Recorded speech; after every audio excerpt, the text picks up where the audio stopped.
계절의 여왕으로 불리어지는 5월 첫째 주일입니다. 5월이 되면 마치 장인이 아름답게 술을 놓은 것처럼 우리 주변을 향기와 감동으로 펼쳐놓은 이 자연의 향연을 보면서 하나님께서 만드신 창조 세계의 경이로움을 느끼게 만드는 복되고 아름다운 계절입니다.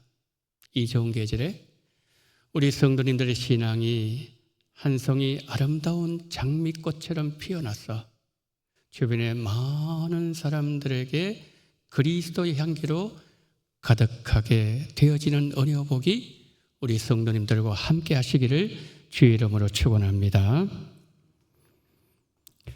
우리 교회가 속해 있는 합동측 교단에서는 5월을 가정의 달로 정하고 특별히 5월 첫 주일을 어린이 주일로 지키고 있습니다. 여러분, 어린이는 가정과 교회의 미래이고 한국가의 희망입니다. 우리 아이들의 그 천진무구하고 해맑은 그 웃음소리를 들어보면, 그리고 잔잔한 깨끗한 호수보다 더 깊고 맑은 그 아이들의 눈망울을 보고 있노라면 하나님께서 어떻게 이렇게 아이를 아름답게 만드셨을까 감동하는 적이 한두 번이 아니라는 거지요. 사진 좀 보여주시겠습니까? 자, 저기 보시면은 우리 아이들이 아마 어린이날인 것 같아요. 저 이불 한번 보세요. 아이들이 그냥 웃으면서 확 뛰어가는 저 모습 너무 아름답지 않습니까? 여러분, 그런데 놀랍게도 우리가 역사적으로 보면 이 아이를 소중하게 보호해야 된다는 인식을 가진 적이 역사적으로 오래지 않았다는 사실에 놀라게 된다는 거지요. 우리나라를 생각해 보면은 과거에는 우리 아이들을 어떻게 인식했는가 하면은 무지하고 그리고 어리석고 미숙한 존재로 여겼습니다. 이를 안타깝게 여겼던 소파 방정환 선생이 어린이날을 제정하게 되었고 어린이에 대한 인식이 조금씩 달라지기 시작했습니다. 특히 소파 방정환 선생이 어리다 이 단어에다가 이라는 전미사를 붙여서 우리 아이를 온전한 인격체로 대하자, 그렇게 해서 어린이라는 단어를 사용했고 그것이 지금까지 이어지고 있습니다. 아이들을 보호해야 되는 대상으로 인식하지 않았던 것 서구사회 마찬가지입니다. 여러분, 중세 시대에는 어린이라는 개념이 없었습니다. 아동복이 언제부터 만들어졌는가 하면 17세기 들어와서 그때부터 아동복이 만들어지기 시작했습니다.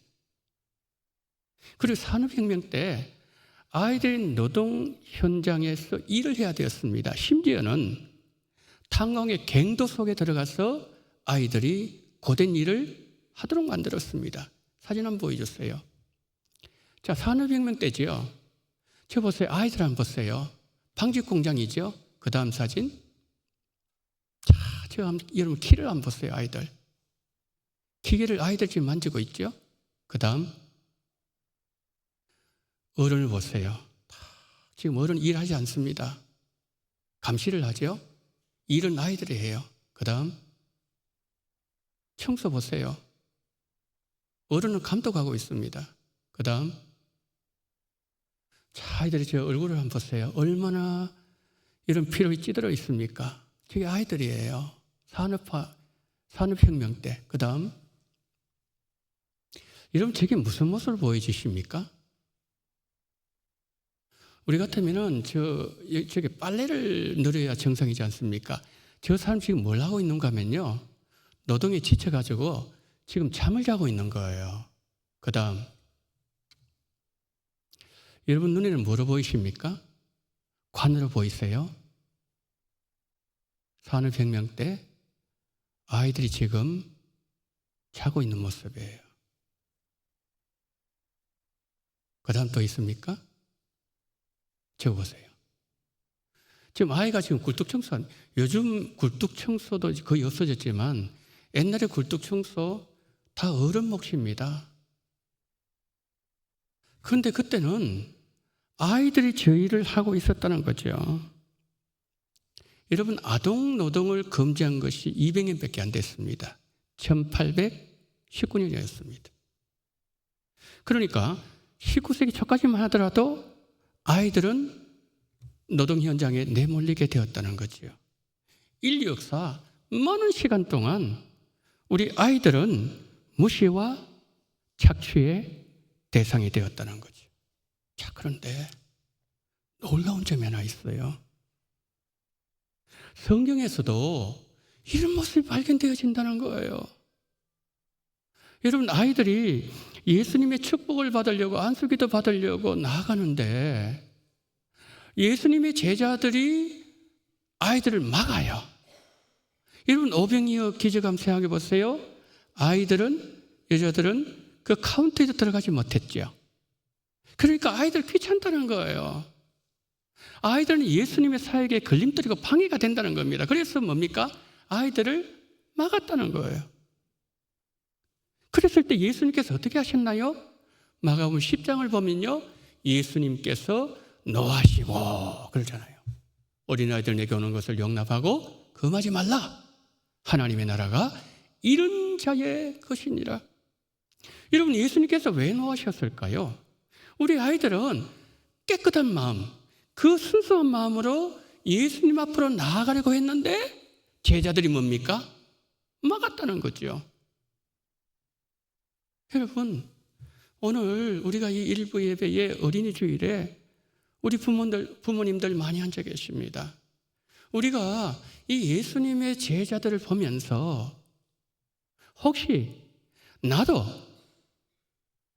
우리 아이들이 예수님 앞으로 나아가려고 했을 때 나는 막아선 적이 없었는가? 이 생각해 보게 된다는 거죠. 제가요, 신학교 들어가서 이제 사역을 처음 시작할 때 화곡동에서 시작했어요. 그런데 저에게 맡겨진 부서가 중고등부였습니다. 여러분, 중고등부 사역은요, 다른 부서와 차이점이 하나가 있습니다. 그건 뭐냐면은 시험 때가 되면 출석률이 뚝 떨어진다는 거예요. 어제 제가 교육자 회의를 하면서 중고등부 우리 고원전사한테 물어봤습니다. 몇 명 나왔냐고. 뚝 떨어졌더라고요. 물어봤어요. 왜 그러냐 그러니까 목사님 지금 시험 기간입니다. 그렇게 얘기하더라고요. 그래서 이제 제가 그 아이가 이제 다음 주일날 나오면은 물어봅니다. 지난주 왜 못 나왔니? 그럼 이런 얘기를 해요. 우리 엄마가요, 교회 못 나가겠어요. 못 나왔어요. 뭐 예배 한 번 빠진다고 뭐 큰일 일어난 게 아니잖아. 그리고 너 한번 생각해봐. 중고등학교 때는 정말 중요한 기간이야. 이때는 공부 열심히 해야 돼. 만약에 처지게 되면 너 인생 낙오자 될 수 있어. 그러면서 또 하시는 말씀이 예배는 대학 들어가서 충분히 할 수 있잖아. 여러분, 이 말이 그 어머니의 말이면서 혹시 우리는 그 말을 자녀들에게 하지 않았습니까? 국민일보에서 부모가 자녀들 신앙을 어떻게 관리하는가 한번 설문조사를 발표한 적이 있었습니다. 여러 가지 많은 그 문항들이 있었는데 그 가운데 이런 문항이 있었습니다. 예배 시간에 학원에서 중요한 강의를 하는데 이 시간이 겹쳤을 때 아이를 학원에 보낼 수 있습니까? 이 질문이 하나 있었어요. 진짜 충격적인 결과가 나왔어요. 중직자들이 57.4%가 가능하다고 그랬어요. 서리집사 34.2%, 성도들 53.5% 가능하대요. 여러분, 한번 평균을 한번 내보세요. 그만 10명 중에 5분 정도 되지 않겠습니까? 많은 우리 부모들이 아이들이 예수님 앞으로 나아가려고 하지만은 막는 경우가 있을 수 있다는 거예요. 제가 이 말씀을 드릴 때에 이렇게 답변하시는 분들도 계실지 모르겠습니다. 목사님, 우리 가정에 그런 일이 없는데요. 그러면 아이들 말을 한번 들어보세요. 이 청소년 사역을 하다 보면은 가끔 이런 아이들을 만납니다. 목사님, 우리 아버지는 목사님이고요. 우리 아버지 장로님이에요. 우리 엄마는 권사님이에요. 근데 나 교회 안 나가요. 이게 어떻게 된 일입니까? 그 아이들이 가정에서 부모님의 삶을 보았다는 거예요. 실망했다는 거예요. 여러분, 부모가 자녀들이 예수님께 나아가게 하는 그 일에 물리적으로 막진 않았지만 심리적으로 막았다는 거죠. 그래서 우리 부모가요, 가정에서 말 조심해야 됩니다. 행동 더 신중해야 되고 믿음의 말에서 벗어나면 안 돼요. 이런 가정에서 어떻습니까? 가정의 자녀들이 부모 앞에서 친구 욕합니까? 못하죠. 왜요? 부모가 막잖아요. 그러면 부모가 아이 앞에서 말을 함부로 할 수 있습니까? 그렇기 때문에 더 신중해야 된다는 거예요. 여러분, 그런 말이 있잖아요. 부모는 아이의 거울이다. 그 아이를 보면 부모의 삶이 보이고 부모의 행동이 보이고 부모가 어떻게 가정에 살아가는지 그거 보인다는 거지요. 여러분, 가정에서 부모가 사용하는 말, 그리고 문제 해결 방식, 타인을 대하는 태도, 그리고 평소의 말의 어법, 이거요, 아이들에게 얼마나 많은 영향을 미치는지 몰라요. 특별히 아이가 어릴수록 100% 스폰지처럼 빨아들입니다. 부모가요, 성경 중심의 신앙생활 하잖아요. 아이들 그대로 따라합니다. 부모가 아침에 일어나서 먼저 하나님의 말씀을 묵상하고 그리고 하나님 말씀 중심하면은 그 아이의 인생에 하나님의 말씀이 표태가 됩니다. 특별히 가정에서 가정 예배 드리지 않습니까? 이거는 아이의 미래에 있어서 얼마나 소중한지 몰라요. 오늘 본문을 보면은 이런 예수님의 제자들이 아이들이 나올 때 가로막았잖아요. 이거 우리가 본받으면 안 되겠죠. 예수님 어떻게 하셨다고요? 예수님은 아이들을 안수해 주셨어요. 근데 마가복음 보게 되면은 한 걸음 더 나가서 예수님께서 안수해 주셨을 뿐만 아니라 축복하셨다 그랬어요. 그러니까 우리도 우리의 믿음의 주가 되시는 예수님을 따라서 예수님처럼 어떠한 환경 속에서 자녀들을 어떻게 됩니까? 축복해야 된다는 거예요. 제가요, 이거 하나 갖고 나왔어요. 여러분, 이거 익숙하시죠? 이게 뭐죠? 원동교회 자녀 축복 기도문. 2026년 1월 첫 주일 날 여러분들에게 나눠드리면서 제가 이 말씀 드렸어요. 가정에서 예배드리면서 아이들 축복하라. 그러면서 나눠준 축복 기도문이에요. 여러분 시행하고 계시죠? 자, 이번 주가요 18번째 주예요. 한번 띄워줘 보세요. 이게 18주자, 지금 18주예요. 18주자, 저기 뭐 동그라미 있지 않습니까? 동그라미가 두 번 나오는 최저 두 번째. 거기다 여러분의 자녀 이름을 넣어서 이제 우리 다 같이 읽습니다. 시작. 지은이의 하나님께서 그리스도 예수 안에서 영광 가운데서 그 풍성한 대로 지은이의 모든 쓸 것을 채우시고 공급하시는 분이심을 경험하게 하옵소서. 아멘. 지금 저게 어떤 내용입니까? 우리가 가정예배를 드리면서 매일마다 우리 자녀들 하나님, 우리 자녀들 풍성하게 하나님의 공급하심을 경험할 수 있는 복을 허락해 주시옵소서. 그 기도 아니겠습니까? 우리가 성경을 보면은 부모가 자녀에게 축복을 하는 많은 축복 기도문 나옵니다. 여기 52조가 나오지 않습니까? 이거 외에도 그 가운데 여러분 민수기 6장 24절 26절을 보면은요 이런 내용이 나와 있어요. 자, 저기 보면은 네라는 단어를 가로 열고 동그라미 3개 나오죠. 그게 이제 이름을 넣으라는 거지요. 두 번째 너 그 이름을 넣으시고, 세 번째 네 그 이름 넣으시고, 다섯 번째 네 거기에다가 여러분 자녀들의 이름을 넣고서 우리 함께 합독합니다. 시작. 여호와는 지은이에게 복을 주시고 예언이를 지키시기를 원하며 여호와는 그 얼굴을 성년에게 비추사 은혜 베푸시기를 원하며 여호와는 그 얼굴 지어낸 성년에게 향하여 드사 평강 주시기를 원하노라. 아멘. 자녀가 뭐죠? 부모가 자녀를 이름을 넣으면서 축복하라는 내용이죠.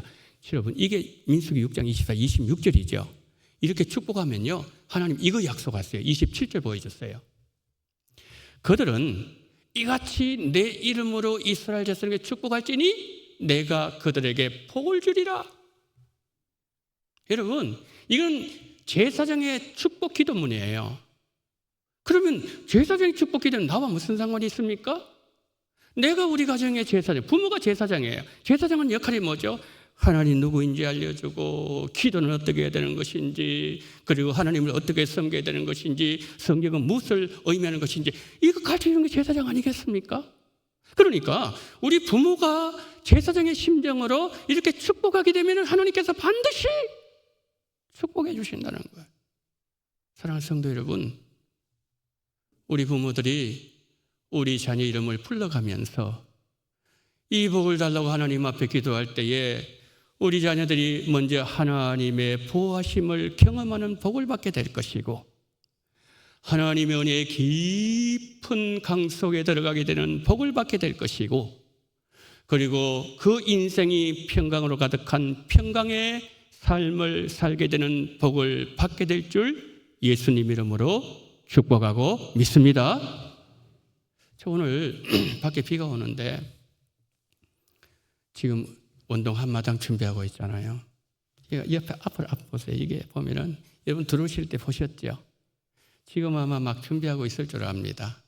준비하는데 어제요, 우리 안수 집사님들, 또 부장 집사님들, 교사들, 또 우리 교역자들 이렇게 나오셔가지고 식당에서는 오늘 줄 떡볶이 준비하고요, 위에 4층에서는요 거기에서 막 그 풍선 같은 거 풍선하트 이거 준비하고요, 준비하는 그 분주한 모습들이 많이 있었어요. 야, 정말 참 복되다. 그래서 같이 막 기도하고 그랬거든요. 그랬는데 여러분, 오늘 우리 아이들이 정말 마음껏 피우지만은 그런 마음껏 뛰어놀 수 있는 그런 복된 하루가 좀 됐으면 좋겠어요.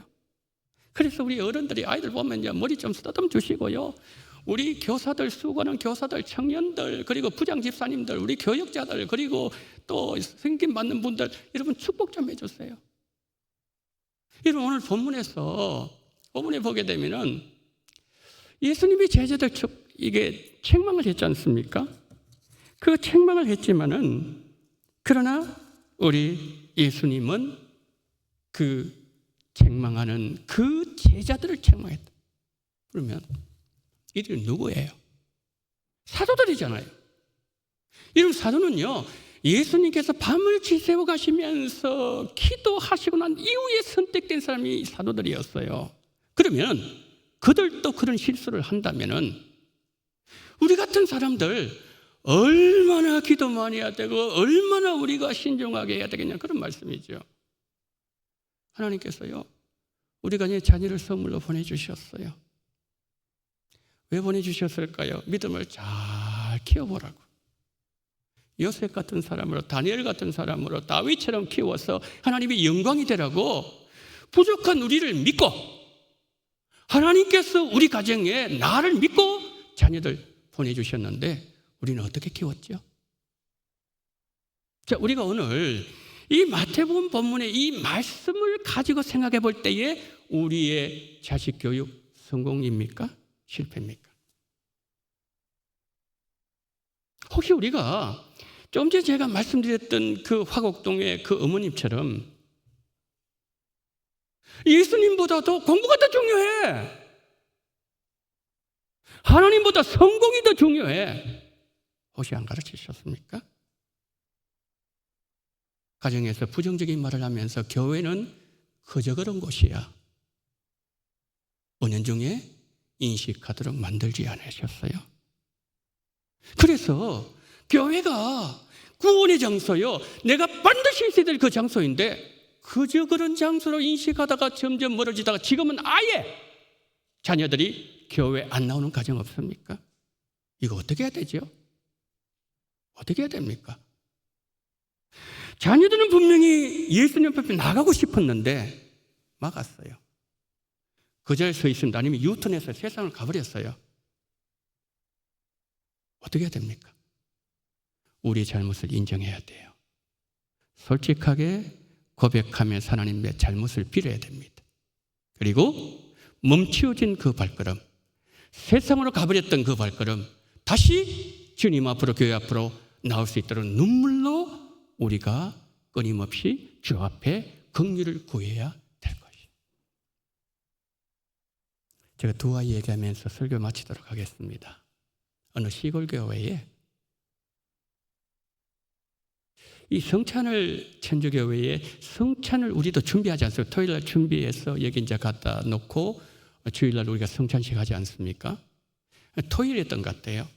성찬을 준비하면서 이제 성찬 그를 이렇게 기구를 옮기다가 아이가 걸려 넘어져 버렸어요. 그거 다 쏟아버렸어요.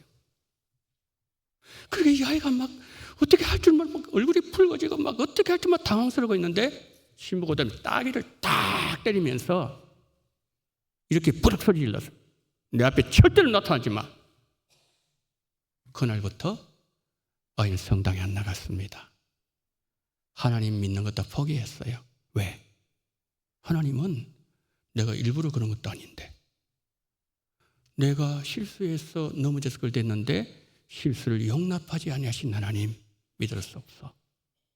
그 아이가 누군지 아세요? 나중에 커서 많은 사람들의 인격을 유린하고 죽이고 감옥에 가둔 유의 유명한 독자 티토였어요. 그렇게 돼버렸어요. 근데 또 한 아이가 있었어요. 같은 장소는 아니었지만 이 아이도 성찬을 옮기다가 넘어져서 이걸 흩어버렸죠. 이걸 쏟아버렸어요. 신부가 오더니만 이런 말 합니다. 아이야, 너 일부러 그런 거 아니잖아. 나도 어릴 때 너처럼 실수 많이 했어. 그런데 너 가만히 보니까 나처럼 신부가 될 수 있을 것 같아. 분명히 이 아이는 책망을 받아요. 두들겨 맞아도 괜찮은 그런 상황이죠. 그런데 그걸 용납해 주는 거예요. 오히려 격려를 해 주는 거예요. 용기를 심어주는 거예요. 평생 잊을 수가 없었습니다. 야, 나는 분명히 실수했는데 하나님은 그럼에도 나를 받아주시고 나를 용납해 주시고 나를 오히려 격려해 주시는구나. 이 사람 잘 믿어야지. 이 아이가 누군지 아세요? 나중에 커서 이 사람이 신부를 넘어서서 대주교가 되었어요. 미국의 샘플 신이라는 유명한 대주교의 얘기입니다. 한 사람은 아이가 나가올 때 막았어요. 또 한 사람은 나갈 수 없는 상황이었지만 격려해서 나가도록 만들어주었습니다. 처음에는 그것이 별거 아닌 것처럼 보였지만 나중에 지나고 보니 그의 인생에 어마어마한 영향력을 미치게 되었다는 거예요. 여러분, 이 세상의 모든 부모는 우리 아이들을, 내 아이가 정말 주 앞에 쓰임받기 원하고 요셉처럼 다니엘처럼 하나님 앞에 정말 쓰임받는 인생이 되기를 원하는 마음이 있습니다. 어떻게 해야 되죠? 부모가 길을 열어줘야 돼요. 부모가 막으면 안 되고요. 그럼 어떻게 열어주는 거죠? 예수님처럼 하시면 돼요. 어떤 상황 속에서도 축복해 주세요. 이 축복 기도문 혹여 여러분 가운데 몇 주 하시다가 안 하신 분이 계신다면 오늘부터 다시 시작하세요. 다시 시작하세요.